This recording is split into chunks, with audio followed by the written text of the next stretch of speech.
Bom dia, boa tarde, boa noite, habitantes da Terra plana. Neste vídeo eu quero abordar 4 assuntos, pessoal. O primeiro deles é como eu gostaria que fosse o resultado das eleições para presidente e também para os outros cargos eletivos. Então vou começar aqui com uma planilha que eu fiz aqui. Essa planilha mostra o seguinte: como eu gostaria que fosse o resultado das eleições para presidente e também para os outros cargos eletivos. Então, tem um site aqui que eu achei, não sei se está muito atualizado, a notícia de 3 de outubro deve estar atualizada, né? Fala que o Brasil tem 147 milhões e 300 mil eleitores cadastrados, né? Então, é, como eu gostaria que fossem o resultado das eleições, eu peguei aqui para presidente, mas também poderia ser replicado para os outros cargos, né? Então, eu gostaria que fosse assim: dos 147 milhões de eleitores registrados, eu gostaria, assim como eu fiz, tá, que 97 milhões votassem nulo. Eu vou explicar por quê. Brancos, eu não gostaria de ver votos brancos, porque o voto branco implica em você aceitar a, as eleições e implica em que você passe o direito dos outros elegerem para você. Quando você vota nulo, você diz que você não concorda com aquela eleição. Então você anula o seu voto, você anula a sua opinião. Você não tem opinião sobre aquela eleição porque você não concorda com os picaretas que estão lá. Abstenções eu coloquei aqui 20 milhões, que é mais ou menos o que tem sido observado nesta eleição aí, tá? Então, como é que ficaria a eleição aqui para o presidente? O picareta de primeiro lugar teria 15 milhões de votos, o segundo lugar teria 8 milhões de votos e o terceiro lugar 7. Aqui é só ilustrativo, né? O mais importante é o seguinte: abstenções mais votos nulos seriam cerca de 80% dos 147 milhões, né? 80% de todos os eleitores registrados. Os votos válidos seriam apenas 20%, né? Então, o picareta 1 ele teria apenas 10,2%, né, por cento do total de eleitores registrados, né? Então, o picareta 1 teria que tomar muito cuidado. Ele não teria a famosa legitimidade das urnas, que foi muito explorada pela máfia de ladrões do PT, com a ANTA e com o Mula se apoiando nos milhões de votos para roubarem e também para desgovernarem de modo muito incompetente. No cenário que eu coloquei acima, os picaretas eleitos ficariam muito mais vulneráveis a impeachments e assim teriam que fazer um governo melhor. Portanto, o voto nulo é importante no atual cenário político brasileiro, em que imperam as falcatruas para tornar pouco legítimos, né, os picaretas eleitos. Então, o voto nulo ele iria tornar pouco legítimos os picaretas eleitos. Então, esse cenário aqui, eu acho que seria importante, tá? No atual cenário brasileiro, em que as punições são muito difíceis de ser aplicadas, basta ver que demoraram mais de um ano para colocar o ladrão, o chefe de quadrilha na cadeia, quase libertaram o chefe de quadrilha num fim de semana, num desembargador lá que deve ser advogado da máfia de ladrões do PT. Então, o voto nulo seria importante, né, neste atual cenário do Brasil. Tá? E um comentário aqui: Bolsonaro, PSL e Forjas Tauro. Apesar de eu ter votado nulo para tudo, como tenho feito há no mínimo 10 anos, eu fui olhar aqui o site do PSL, que é o partido do Bolsonaro, e as ideias são boas, tá? Eu espero que surtam efeito e que o Brasil possa sair do marasmo.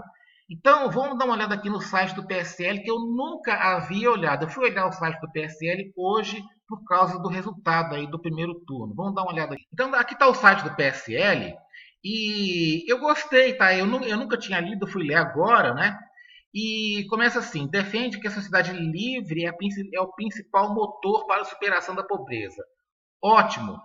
ele é baseado, ele tenta colocar o livre mercado como foco, né? É o contrário da máfia de ladrões do PT, que engana com aquela ideia absurda, aquela ideia impossível de socialismo ou comunismo.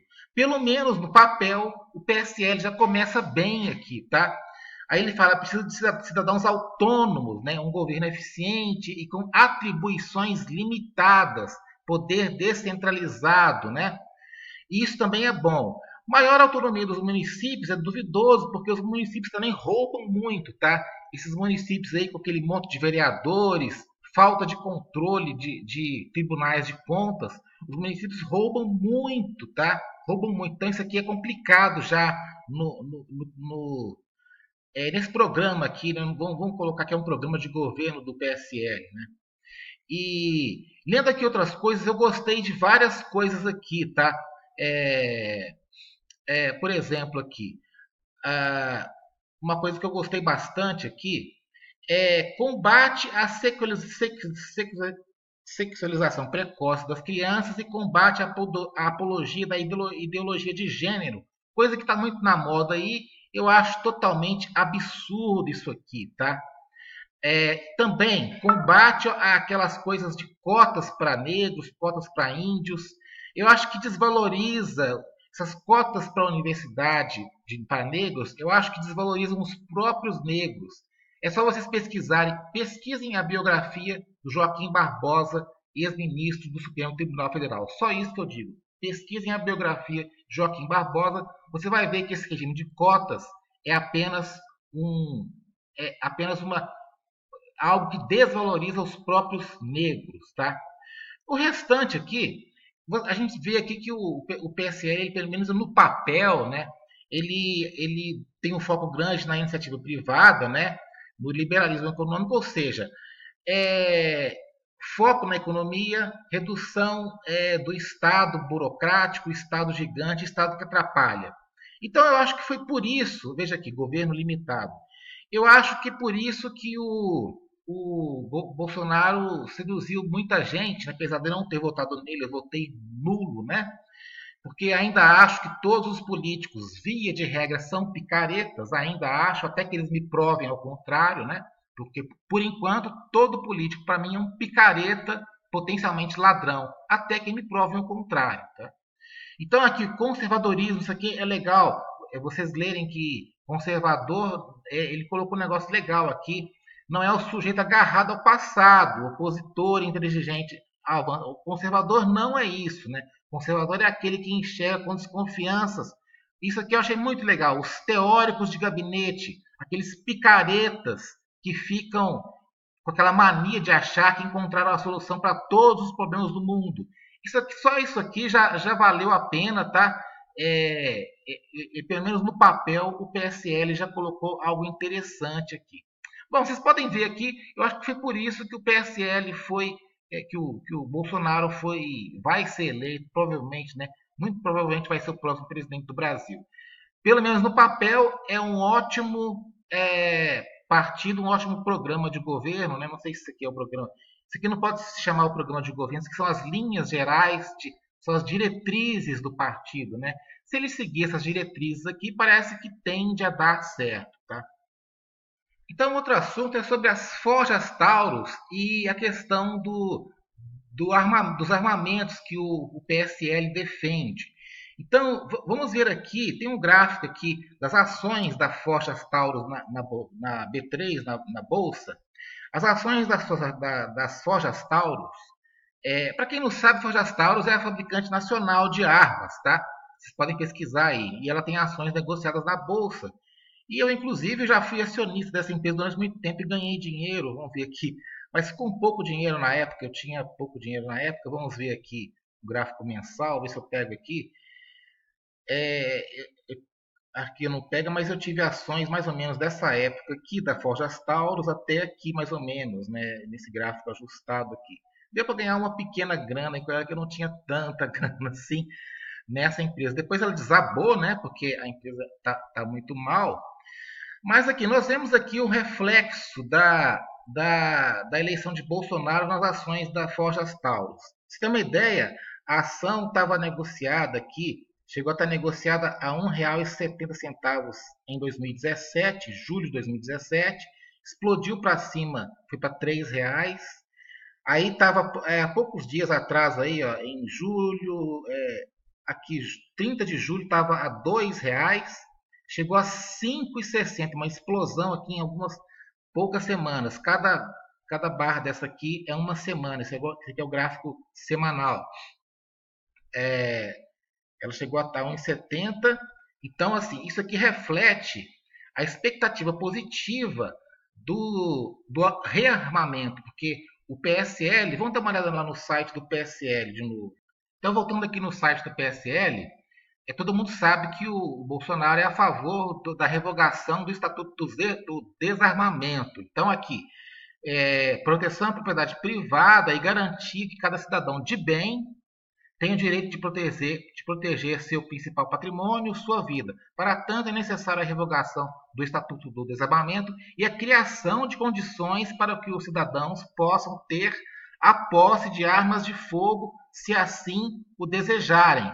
Quer dizer, então, isso explica porque as ações da Forjas Taurus, que é uma empresa brasileira aqui, né, com fábrica no Brasil e fabrica armas há muito tempo, né?